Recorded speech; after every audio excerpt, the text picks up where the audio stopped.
कई business revenue की कमी से नहीं बल्कि फाइनेंशियल क्लैरिटी की कमी से जूझते हैं।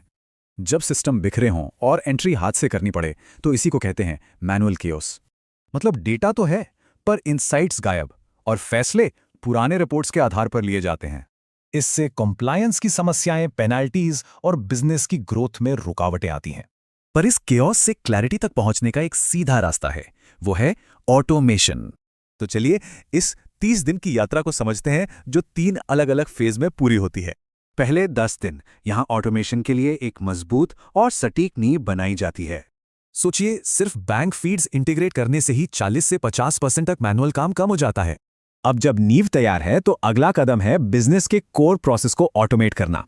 इससे बिलिंग, कलेक्शन से लेकर जीएसटी कंप्लायंस और बैंक रिकंसिलेशन तक सब कुछ आसान हो जाता है। और आखिरी फेज में सिस्टम सिर्फ रिकॉर्ड नहीं रखता बल्कि एक स्ट्रेटेजिक टूल बन जाता है। इससे रेवेन्यू,